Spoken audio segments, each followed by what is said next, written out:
मैं सतीश जी आ गए हैं। सतीश जी, मैं जरा आपसे समझ लूं एक चीज, और ये इंपॉर्टेंट है कि मोदी जी ने आज, आप शायद पूरा नहीं देख पाए होंगे क्योंकि कम्युनिकेशन का वो था। मुझे सिर्फ ये बता दीजिए कि अमेरिका और चीन पे मोदी जी बिल्कुल चुप रहे हैं। और मैं ये, देश में बहुत से लोगों का गुस्सा इस कारण से है कि जो लग रहा था कि जो ये बार बार कहते थे हम 370 हटाएंगे, हम मंदिर वहीं बनाएंगे, और फिर ये कहते थे कि हम 6 महीने के अंदर पीओके को वापस लाएंगे। तो लगा था कि शायद इस बार कुछ इस तरह का हम लोगों को मौका चूंकि पाकिस्तान ने दिया है, तो पीओके तो हम अपने कब्जे में ले ही लेंगे।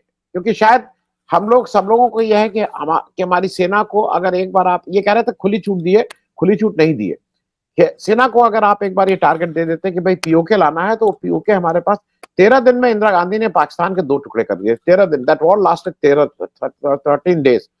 93,000 लोगों से सरेंडर करवा दिया था। आप सेना को 2 दिन दे देते with objective, clear objective of this. एक तो अमेरिका चाइना पे बिल्कुल चुप है, बिल्कुल चुप है। और ये जब कह रहे हैं कि ये पॉज है सीज फायर का, ये कोई परमानेंट सीज फायर नहीं, हम इसके माने क्या होते हैं, और ये क्या हम एक युद्ध जैसी स्थिति में अभी भी बैठे हुए हैं, सतीश भाई साहब? ये बात साफ है कि मोदी जी मानते हैं कि स्थिति जो है वो हमेशा अस्थिर रहेगी, उस पर स्थिरता नहीं आ सकती। जो उन्होंने बात शुरू की है उसकी वजह यह है कि सारे जो समीकरण है वो जियो पॉलिटिकल है। चीन, अगर आप देखा हो कि चीन ने भी एक तरफ साथ दिया था पाकिस्तान का, फिर भी उन्होंने ये कहा कि आप हमारे वेपन का इस्तेमाल मत कीजिए।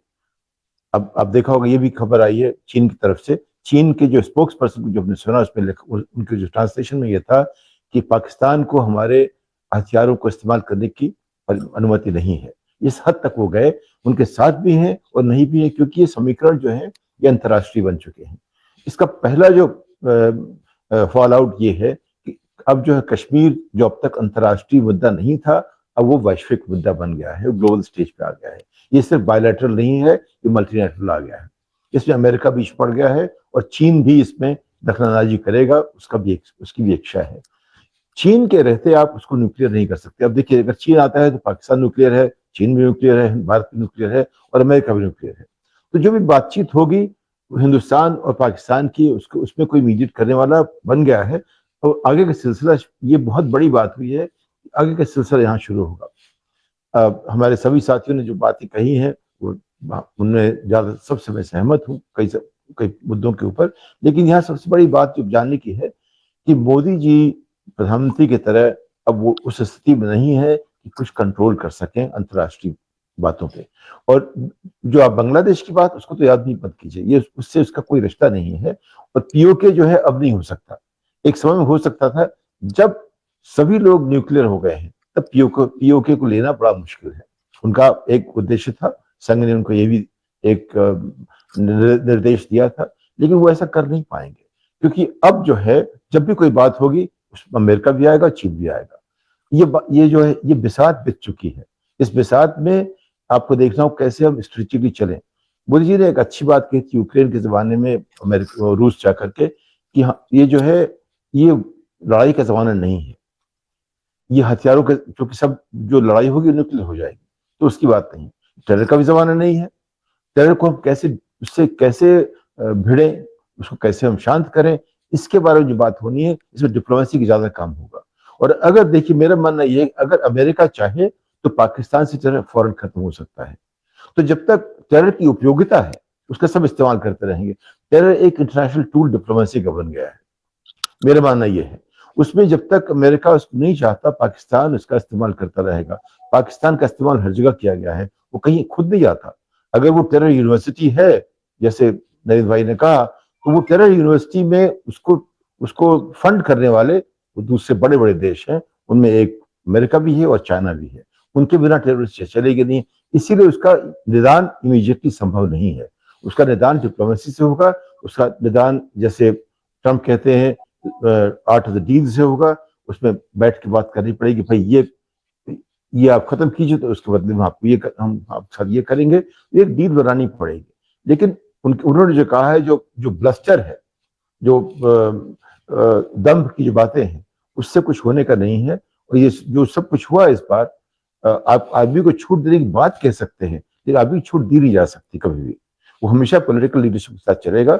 उसके बिना दुनिया में लड़ाई होती रहेंगी। आदमी को लड़ना आता है, आदमी को आप छूट दोगे। जब आपको याद होगा, जैसे हमने ये बात सुनी, मैंने इमीडिएटली आप कहा कि बहुत बड़ी बात हमने कही है। हमने भारत में किसी लीडरशिप ने आदमी को या सेना को छूट नहीं दी थी। सेना को एक निर्देश के साथ, एग्जीक्यूटिव के साथ काम करना पड़ता है। उनको जो निर्देश दिया उस हिसाब से चलते हैं। वो निर्देश रोज रोज के होते हैं। वो ये नहीं कि आपने एक बार कह दिया, आप उनको एक टारगेट दीजिए, लेकिन टारगेट ऐसा होता है जो हम कंट्रोल कर सके। बांग्लादेश कंट्रोलेबल था, मिसेस गांधी देख सकती थी, देख पाई वहां तक। यहाँ ऐसा कंट्रोलेबल नहीं है, क्योंकि दो बड़े देश वो बीच में हैं, और ये दोनों ज्यादा ही बड़े देश हैं।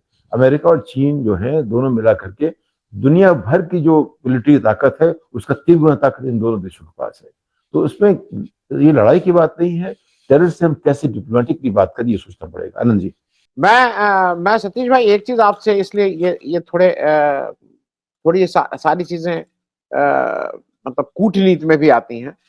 पहली चीज ये है, जो मैं यूसुफ जी कह रहे हैं, मैं ये कंफर्म मान रहा हूं कि वो पाकिस्तान द्वारा प्रशिक्षित, पाकिस्तान द्वारा प्रायोजित, आयोजित 26 लोगों की हत्या पहलगाम में हुई। मेरा प्रश्न दूसरा है। मेरा प्रश्न ये है कि वो चूक हिंदुस्तान में किसके द्वारा हुई, वो कैसे, कौन, who is responsible for that mistake, उसकी जांच। मैं ये नहीं कह रहा हूं कि उसमें कहीं पे भी कॉन्स्पिरेसी थ्योरी, मैं कोई कॉन्स्पिरेसी नहीं मान रहा हूं। बिल्कुल पाकिस्तान ने ट्रेन करके वहां से भेजा, लेकिन हमारे तरफ से ये चूक किससे, कौन, हु इज रिस्पॉन्सिबल, उसका हमें उत्तर चाहिए। दूसरा मैं एक चीज कहूं कि अब जैसा सतीश भाई आप बताइए, ट्रम्प जिस तरह से वो कर रहे हैं, और वो पूरी दुनिया के समय, और वो अगर वो उनके, मैं अमेरिका में बैठा हूं, यहाँ के पेपर्स ये कह रहे हैं कि ट्रम्प, और मैं लोगों से भी मिल रहा हूं, वो ट्रम्प का की इमेज भी चेंज हो रही है। लोग मान रहे हैं कि भाई ये आदमी तो युद्ध रुकवा रहा है।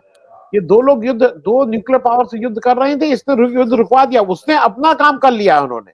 वो तुर्की में अगर बिठा दे रहा है जेलेंस्की और पुतिन को एक टेबल पे, तो मेरे हिसाब से जो एक गुस्सा था, जो मैं अमेरिका जब आया हूं गुस्सा था ट्रम्प में, वो गुस्से को काफी हद तक काबू में कर रहे हैं। अगर वो आज कह रहे हैं कि हम चीन के साथ हम बैठने जा रहे हैं, और हम 90 दिन के लिए वो छोड़ दे रहे हैं, तो ही हैज वो, मैं इस पे भी एक आपकी वो, कि आज क्या हमें अब अमेरिका की सरपरस्ती में रहना क्या इज अ रियलिटी, जो हम लोग जल्दी हाँ नहीं बोलेंगे क्योंकि उससे वोट हमारे कम हो जाएंगे, लेकिन इज इट अ रियलिटी, और दूसरा किससे चूक हुई है ये जानना कितना जरूरी है। देखिए, पहलगाम में सबसे बड़ी एक जो मुझे बात अजीब से लगी, कश्मीर में 70 लाख लोग रहते हैं, वहां भारत के 5 लाख सिपाही हैं, 14 व्यक्ति पे एक सिपाही वहां रहता है, और पूरा इलाका उसका जो है करीब 30-40 हजार किलोमीटर का है। अगर आप उस तरह से देखें तो चप्पा चप्पा जो कश्मीर का है, यानी कि एक सिपाही दूसरे सिपाही करीब देख सकता है। ऐसे में 5-6 किलोमीटर तक कोई भी सिपाही ना होना, कोई बंदूकधारी ना होना, कोई सिक्योरिटी एजेंट ना होना, अपने आप में एक बहुत बड़ा अजूबा है। ये ऐसा कैसे हो गया? किसने कहा कि तुम 6 किलोमीटर तक साफ कर दो? किसने कहा कि 3 लोग आएंगे तो उनको मार के निकल जाओ? वो आए, मार के निकल भी गए। ये जितनी सफाई से काम हुआ है, इस पे आम जनता को संदेह करना चाहिए कि ऐसा कैसे हो गया। एक सबसे बड़ी बात यह है कि जो राज्य माना जाता है कश्मीर आज की तारीख में, जितना भी हमारा लिखित इतिहास है, कि सबसे ज्यादा मिलिटराइज जोन कोई है तो कश्मीर है, जहाँ 70 लाख की आबादी में 5 लाख सिपाही हैं जो कि मिलिट्री के सिपाही हैं। ये अपनी बात बहुत बड़ी बात है। ऐसा कैसे हो गया? इसी दूसरी बात यह है कि दुनिया को इस पर भरोसा नहीं हो रहा है कि जो हुआ है, जो भारत कह रहा है वो सही कह रहा है। किसी ने भारत की बात में विश्वास नहीं किया। IMF की उसमें भारत में विश्वास नहीं हुआ। तमाम जगह भारत जो जितनी बातें हुई है, पाकिस्तान ने भी कहा हमारे पास 3 लोग तो कहने वाले हमारे पीछे हैं, आपके पास कितने लोग हैं? तो यानी कि दुनिया में भी हमारी बात पर लोगों ने पूरा भरोसा नहीं किया। लेकिन लड़ाई कोई नहीं चाहता था, कोई नहीं चाहता कि उसको एग्रीवेट किया जाए। उसके साथ समाधान हो गया, लेकिन जिस बात को लेकर बात हुई थी उसका समाधान नहीं हुआ है। तो पहलगाम की बात यह है, आप ठीक कह रहे हैं, इस पर जांच होनी चाहिए, और जांच ऐसी हो जो निष्पक्ष हो। उसमें दोनों पार्टी, विपक्ष के भी लोग होने चाहिए उस जांच में। ये जांच जनता की जांच होनी चाहिए, क्योंकि यहाँ बहुत सवाल खड़े हो रहे हैं। अगर आप कायदे से देखें तो हम मानना चाहते हैं कि वो लोग किसी दूसरे हमारे विरोधी राज्य ने भेजे थे, राष्ट्र ने भेजे थे, लेकिन जितनी बातें साफ खड़ी होती हैं उनमें हर जगह एक सवाल खड़ा होता रहता है। उसको देखना पड़ेगा। और जहां तक ट्रंप की बात है, मैं आपसे कई बार पहले भी कह चुका हूं, वो आज दुनिया में अक्षुण्ण बादशाह बन गया है, एम्परर इन चीफ बन गया है एक तरह से। चीन ने वो फैसला कर लिया है कि वो लड़ाई नहीं करेंगे, वो हमेशा शांति से अपने काम करते रहते हैं। चीन की जो प्रभुता आज है दुनिया में, उन्होंने शांति से अफ्रीका को अपना लिया, शांति से श्रीलंका को भी कब्जा कर लिया था, शांति से उन्होंने पाकिस्तान को, उनकी मिलिट्री का इस्तेमाल नहीं किया है। इनफैक्ट अगर आप देखें तो चीन का राजदूत जो है पाकिस्तान में, उसकी बहुत बड़ी अहमियत है।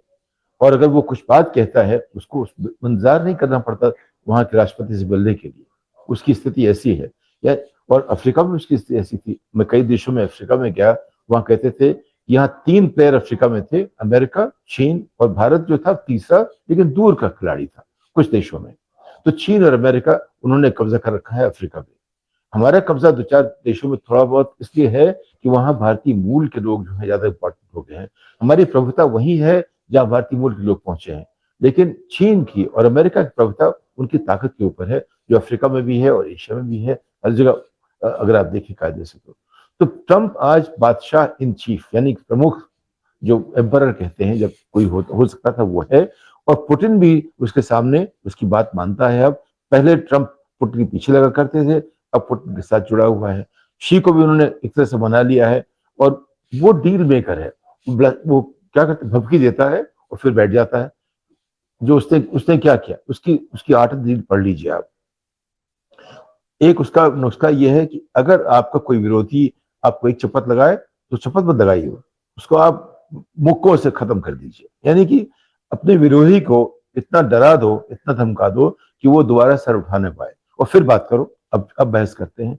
उसका अपना व्यक्तिगत जो व्यापार का इतिहास है वो भी यही कहता है। तो उसकी स्टाइल ऐसी है, वो कहता है कि भाई मैं सबसे बड़ा हूं और सबसे बड़ा राष्ट्रपति भी हूँ, हमारे पास ज्यादा ताकत भी है, हमारे पास बाजार भी है, हमारे पास लोग भी है, हमारे पास टेक्नोलॉजी भी है। तुमसे क्या लड़ोगे, हमसे दोस्ती करना चाहते हो तो आओ, लेकिन हमारे टर्म्स पे करो। हम तुम्हारे टर्म्स दोस्ती नहीं करेंगे। यूरोप तुम्हें हम हमारे समर्थन चाहिए, इसके पैसे दो। चीन तुम्हें हमसे चाहिए तो हम तुमसे इतने पैसे लेंगे। वो व्यापारी भी है और बादशाह भी है। तो व्यापारी बादशाह को जो व्यवहार है वो देखिए। तो ट्रंप आज की तारीख में, जैसा आपने देखा जब नरेंद्र भाई सामने खड़े हुए थे, वो कैसे लग रहे थे ट्रंप के सामने। जेलेंस्की ने कोशिश की, लेकिन जेलेंस्की अपने आप में उसने अपनी जनता के लिए बहुत अच्छी छवि बनानी थी कि वो ट्रंप से सामने लड़ रहा था। लेकिन जब कार्नी साहब गए, कार्नी साहब ने डिप्लोमेटिकली बात की, कनाडा वाले कार्नी, उन्होंने बड़ी डिप्लोमेटिकली बात की। उनको भी उससे कोशिश की दबाने की, लेकिन उन्होंने, क्योंकि काफी समझदार आदमी है, एक बैंक ऑफ इंग्लैंड के गवर्नर रह चुके हैं और इकोनॉमिस्ट में उनकी बड़ी प्रतिष्ठा है, तो समझदार आदमी, उन्होंने बड़े आराम से निकाल लिया अपने आप को अपनी डिप्लोमेटिकली। तो उनसे डील करने के लिए दुनिया को सीखना पड़ेगा अगले 3.5 साल तक कि कैसे ट्रंप से डील करें। ट्रंप पे फायदा यह है कि अगर आपको डील करना आता है, हमेशा अपना फायदा निकालते रहोगे, वो हमें सीखना पड़ेगा। तो ट्रंप की स्थिति है आज दुनिया में, वो चूंकि वो भी मेगालोमैनियक है, हमसे बड़ा कोई नहीं है, भगवान के बाद मैं ही हूँ। उसकी छवि अपने आप पोप वाली भी बना, वो पोप बनना चाहता था, वो पोप बनना चाहता है, राष्ट्रपति, दोनों चीजें बनना चाहता था साथ साथ। खैर, ये उसका अपना व्यक्तित्व है। तो जब तक ट्रंप है तो दुनिया में एक बादशाह है, तो इसका नाम होगा बादशाह ट्रंप। और बाकी सब लोग जो है वो राजा होंगे, कोई महाराजा होगा, लेकिन बादशाह तो वही रहेगा।